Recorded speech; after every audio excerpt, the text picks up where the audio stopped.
मित्रों नमस्कार।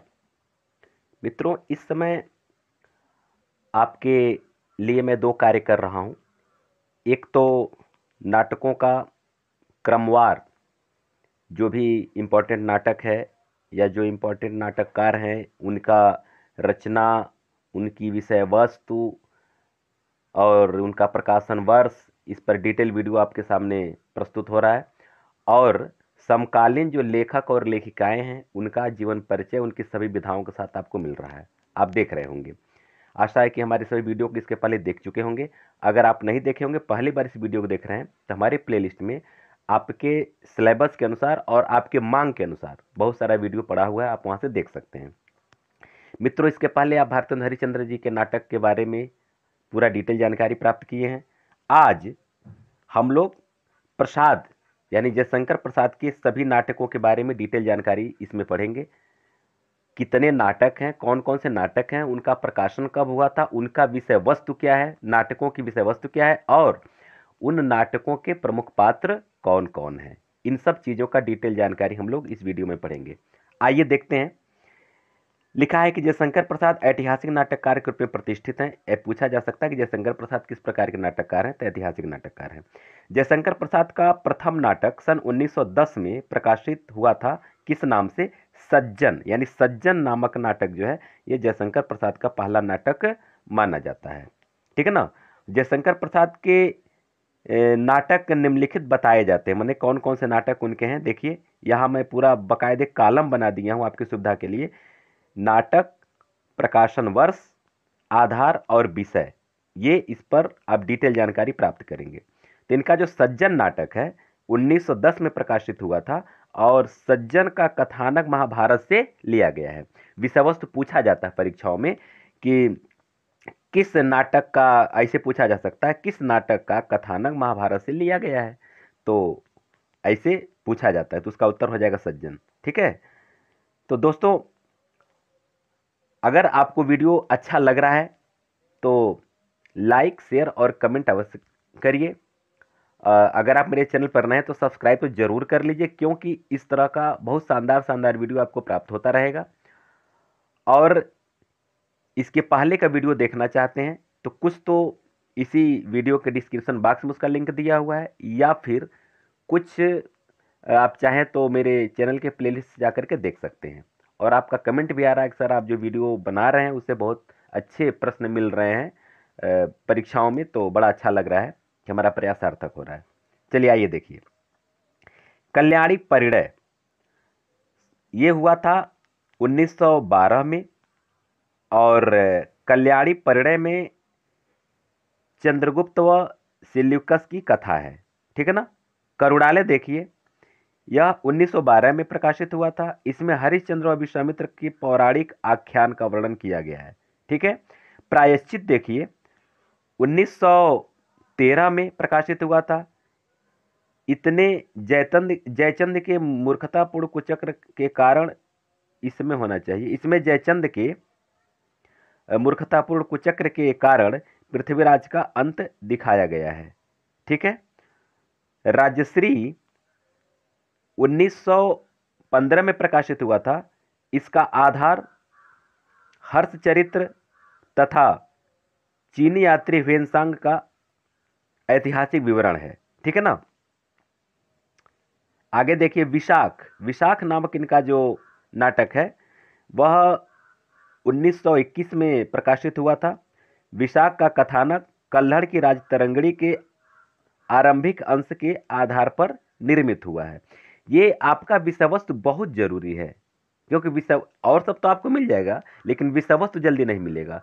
तो जो भी वीडियो मैं आपके सामने प्रस्तुत कर रहा हूं यह आपके परीक्षा के लिए बहुपयोगी है। चाहे किसी प्रकार का आप परीक्षा दे रहे हैं, हर परीक्षा के लिए इंपॉर्टेंट है ये। ठीक है ना। इसलिए चैनल को सब्सक्राइब कर लीजिए, लाइक और शेयर अवश्य कीजिए। अजात शत्रु देखिए, अजात शत्रु 1922 में, इसमें 3 परिवारों मगध, कौशल और कौशांबी को केंद्र मानकर शासकों की महत्वाकांक्षा और सत्ता लिप्सा को दिखाया गया है। ठीक है। आगे देखिए, जन्मेजय का नाग यज्ञ, यह जो है 1926 में प्रकाशित हुआ था। इसमें परीक्षित का प्रतापी पुत्र जन्मेजय पिता का बदला लेने के लिए नागों का विध्वंस करना चाहता है। यह भी ऐतिहासिक कथानक पर आधारित है ये, ठीक है। कामना नामक जो इनका नाटक है वह 1927 में प्रकाशित हुआ था और कामना संस्कृत के प्रबोध चंद्रोदय की भांति अन्योपदेशिक नाटक है। इसमें भावनाओं को नाटकीय पात्रों का रूप दिया गया है। देखिए ये बहुत अच्छा टॉपिक है, भावनाओं को नाटकीय पात्रों का रूप दिया गया। प्रश्न आ सकता है कि किस नाटक में भावनाओं को नाटकीय पात्रों का रूप दिया गया, तो आपका उत्तर हो जाएगा कामना। आइए चंद्रगुप्त के बारे में हम लोग जानते हैं। चंद्रगुप्त नाटक जो है 1928 में प्रकाशित हुआ था और इसमें कुमारगुप्त के विलासी साम्राज्य की उस स्थिति का चित्रण हुआ है जहां आंतरिक कलह, संघर्ष और विदेशी आक्रमणों के फलस्वरूप उसके भावी क्षय के लक्षण प्रकट होने लगते हैं, ठीक है ना। एक घूंट क्या है, देखिए एक घूंट यह 1930 में प्रकाशित हुई थी। इसमें आनंदवादी सिद्धांत को व्यवहारिक भूमि पर खड़ा किया गया है। यह एक एकांकी नाटक है, मतलब यह एकांकी है यह, ठीक है। चंद्रगुप्त 1931 में यह प्रकाशित हुआ था। इसका कथानक प्रसिद्ध ऐतिहासिक घटनाओं, अलक्षेंद्र का आक्रमण, नंद वंश का नाश, सेल्यूकस का पराभव, चंद्रगुप्त की पराकाष्ठा प्रतिष्ठा के आधार पर निर्मित है, ठीक है ना। दोस्तों अगर आपको और भी वीडियो देखना चाहते हैं तो हमारे चैनल के प्लेलिस्ट में भी है और डिस्क्रिप्शन बॉक्स में भी है। वहाँ इसके अलावा एक समान मिलती जुलती रचनाओं पर वीडियो है, बिल्कुल समान नाम वाली रचनाओं पर वीडियो है, किन किन रचनाओं पर कौन कौन सी फिल्में बनी हैं उस पर वीडियो है, और भी बहुत कुछ वहाँ पड़ा हुआ है। आप अगर इस जो आप पढ़ रहे हैं इसका पीडीएफ प्राप्त करना चाहते हैं तो हमारे टेलीग्राम चैनल को ज्वाइन कर सकते हैं, वहाँ से आपको पीडीएफ मिल जाएगा। इसके पीडीएफ का साथ साथ और भी बहुत सारे पीडीएफ है, वहाँ से आप वहाँ से प्राप्त कर सकते हैं।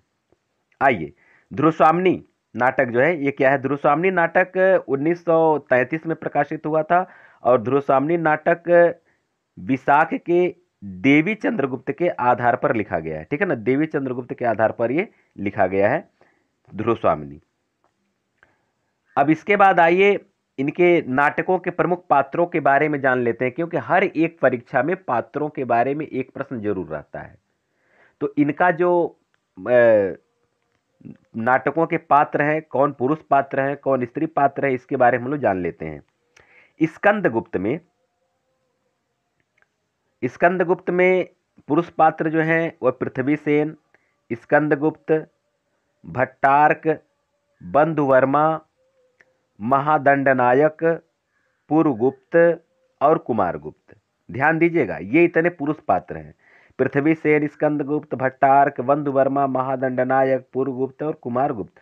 और स्त्री पात्र अंतदेवकी, देवसेना और विजया ये प्रमुख पात्र है, जिसमें देवसेना तो अक्सर पूछा जाता है, देवसेना पूछा जाता है, कुमारगुप्त भी अक्सर पूछा जाता है पुरुष पात्र की बात किया जाए, फिर बंधुवर्मा के बारे में भी अक्सर पूछा जाता है। तो ये सब काफ़ी इंपॉर्टेंट है, आप इसको थोड़ा सा विशेष रूप से ध्यान दीजिएगा। चंद्रगुप्त में कौन कौन से पात्र हैं इसको देख लिया जाए। चंद्रगुप्त में चंद्रगुप्त हैं, चाणक्य हैं, सकटार हैं, सिंहरण हैं, आंभिक, राक्षस, परवतक और सिल्यूकस। तो इसमें पुरुष पात्र जो हैं यह इंपॉर्टेंट है, कौन कौन इसको ध्यान दीजिए। इसमें जैसे सिंहरण के बारे में अक्सर पूछा जाता है, फिर सिल्यूकस के बारे में पूछा जाता है, सकटार के बारे में भी पूछा जाता है, और चंद्रगुप्त जल्दी नहीं पूछा जाता क्योंकि नाटक से ही पता चल जाता है कि चंद्रगुप्त नाटक है तो पात्र भी चंद्रगुप्त होगा। और चाणक्य का भी जल्दी नहीं पूछा जाता है क्योंकि सब लोग जानते हैं कि चंद्रगुप्त और चाणक्य में क्या संबंध था, ठीक है ना। तो लेकिन जो अलग हट करके हैं उस पर आपको ज़्यादा ध्यान देना होगा, जैसे सक्टार, सिंहरण, सिलिकस इत्यादि, प्रवर्तक इत्यादि पर। अब स्त्री पात्र जो है वो कौन कौन ज़्यादा पूछे जाते हैं, पहले सभी स्त्री पात्रों को देख लीजिए। कार्नेलिया है, कल्याणी, एलिस, मालविका, अलका और सुवासिनी। अब इसमें जो सबसे ज़्यादा इंपॉर्टेंट है वो ज़्यादा पूछा जाता है कार्नेलिया का, मालविका का पूछा जाता है, कल्याणी का पूछा जाता है, अलका अक्सर पूछा जाता है। ये इतने तो सबसे ज़्यादा पूछे जाते हैं, बाकी दो और बच रहे थे उसको याद ही कर लीजिए, सुवासिनी और एलिस। ठीक है ना। तो ये स्त्री पात्र है, इसके बारे में पूरा बढ़िया से आप जो है कि तैयारी कर लीजिएगा। और जब इतना ही जब है तो इसको बढ़िया से रट डालिए ताकि कोई दिक्कत ही ना हो। ध्रुवस्वामिनी में देखिए, ध्रुवस्वामिनी में चंद्रगुप्त हैं, रामगुप्त हैं, शिखर स्वामी।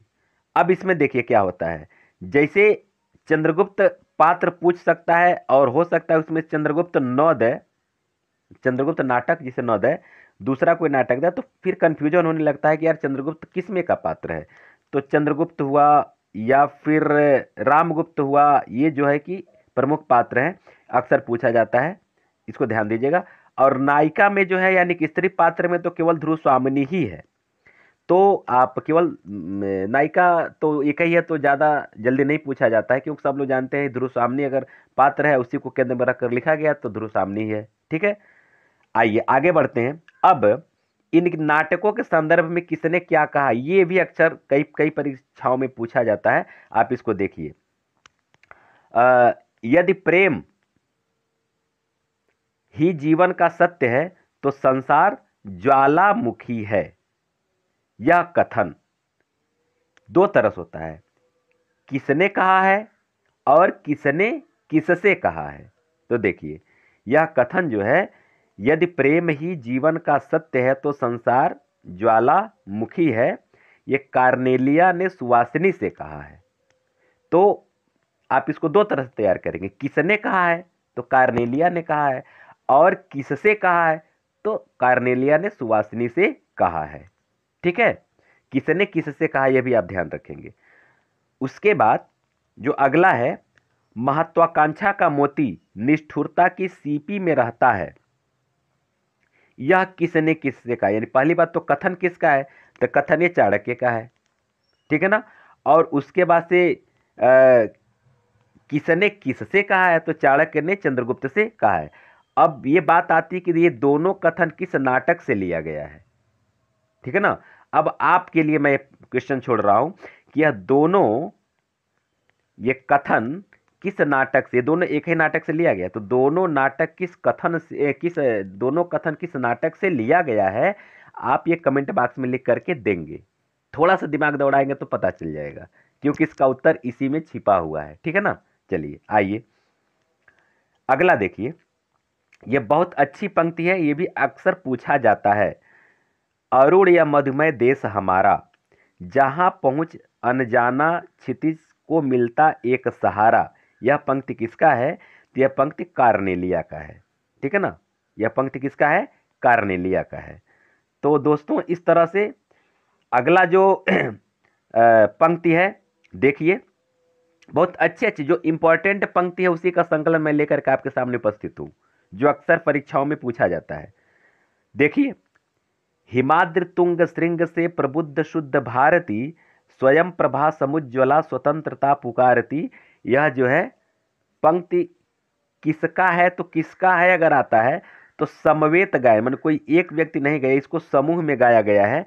तो यह समवेत गायन का अगर कहीं कोई विकल्प हो तो आप उसी को सही करेंगे। ठीक है ना, किसी एक का नहीं, समूह में यह गाया गया है। ठीक है, चलिए आगे देखते हैं। अधिकार सुख कितना मादक और सारहीन होता है, यह कथन किसका है, तो स्कंदगुप्त का है। और आत्मकथन मतलब स्वयं से कह रहा है, मतलब जैसे कुछ आदमी नहीं चिंतन करता है तो वही चीज है, ये खुद से चिंतन कर रहा, खुद से कह रहा है कि अधिकार सुख कितना मादक होता है और लेकिन सारहीन होता है, उसमें कोई आनंद नहीं मिलता, क्योंकि अधिकार में आनंद नहीं होता है। आनंद तो प्रेम में होता है, साथ में मिलकर के कार्य करने में होता है, एक दूसरे के सहायता करने में होता है। अधिकार में प्रेम नहीं होता, अधिकार में कोई आनंद नहीं मिलता है। ठीक है ना, यही बात वहां बताए हैं। तो इस तरह से जो है आपका ये जयशंकर प्रसाद के नाटकों के विषय में लगभग जो मटेरियल मेरे पास था मैं आपके सामने प्रस्तुत किया। हो सकता है कि इससे आपको काफ़ी लाभ मिले। वीडियो कैसा लगा कमेंट करके अवश्य बताएंगे। और अगर आप इसका पीडीएफ प्राप्त करना चाहते हैं तो मेरे टेलीग्राम चैनल के लिंक से आप इसका पीडीएफ प्राप्त कर सकते हैं। वहाँ और भी बहुत सारे पीडीएफ हैं, उसको भी आप वहाँ से प्राप्त कर सकते हैं।